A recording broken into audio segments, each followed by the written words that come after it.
আসসালামু আলাইকুম প্রিয় বন্ধুরা, আমার ইউটিউব চ্যানেলে আপনাদের স্বাগতম। আজকের গুরুত্বপূর্ণ আলোচনা মাইক্রোফ্রি ক্রিম ওষুধ সম্পর্কে। এই ওষুধটি মূলত চর্ম সমস্যা কার্যকর। তো প্রথমে জানবো এই ওষুধের পরিচিতি। মাইক্রোফ্রি ক্রিম জেনেটিক নাম টারবিনাফিন, আর ওষুধটি প্রস্তুতকারক কোম্পানি ড্রাগ ইন্টারন্যাশনাল লিমিটেড। তাহলে চলুন বন্ধু, শুরু করা যাক এই ওষুধের কার্যকারিতা সম্পর্কে। হাতের নখ, পায়ের নখের ছত্রাকজনিত সমস্যায় কার্যকর।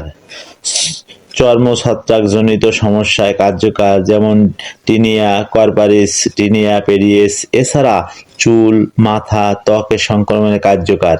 Terbinafine allylamine antifungal.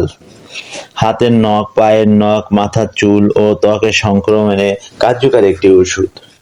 যখন আপনার পায়ের বুড়া আঙ্গুলের অথবা হাতের বুড়া আঙ্গুলের ফুলে যাওয়া, আক্রান্ত হওয়া, ছত্রাকের দ্বারা ঘাও হওয়া, হলুদ বা বাদামি রঙের আকার ধারণ করে, এসব সমস্যায় এই ক্রিমটি খুব কার্যকর।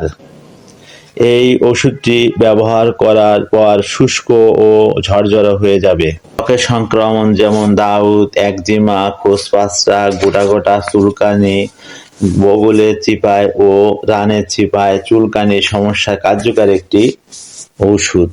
এক কথায় যদি বলি, ছত্রাকজনিত সংক্রমণে কার্যকর। দাউদ, একজিমা ও ত্বকের সমস্যা কার্যকর একটি ঔষধ। প্রিয় বন্ধুরা, ভিডিও সম্পূর্ণ দেখুন। ভালো লাগলে লাইক, বন্ধুদের সাথে শেয়ার। নতুন নতুন ভিডিও পেতে সাবস্ক্রাইব করে বেল আইকনটি অন করে রাখুন। ওষুধ সম্পর্কে কোনো কিছু জানতে কমেন্ট করুন। এবার জানবো ব্যবহারের নিয়ম। এই ক্রিমটি দিনে 2 থেকে 3 বার ব্যবহার করা যাবে। অবশ্যই ব্যবহার করার আগে আক্রান্ত স্থান গরম পানি দিয়ে সুন্দরভাবে ধুয়ে মুছে সুন্দরভাবে ব্যবহার করবেন ক্রিমটি, অথবা একজন চিকিৎসকের পরামর্শ অনুযায়ী ব্যবহার করবেন। চলুন বন্ধুরা, এবার পার্শ্ব প্রতিক্রিয়া সম্পর্কে জানি। ত্বক লালচে ভাব দেখা দিতে পারে, ত্বকে জ্বালা পোড়া করতে পারে, ত্বকের রং বদলে যেতে পারে। সাধারণত এগুলি পার্শ্ব প্রতিক্রিয়া। এবার জানবো সতর্কতা সম্পর্কে। গর্ভাবস্থা ও স্তন্যদানকারী মায়েরা এই ওষুধ ব্যবহার করতে পারবেন না। অবশ্যই সতর্কতা অবলম্বন করবেন। শিশুদের নাগালে বাইরে রাখুন, ডেট দেখে কড়াই করুন। এই ছিল এই ওষুধের বিস্তারিত আলোচনা। তারপর আরেকবার সংক্ষেপে বলবো, মাইক্রোফ্রি ক্রিম মূলত ছত্রাক বিরোধী একটি কার্যকর ঔষধ।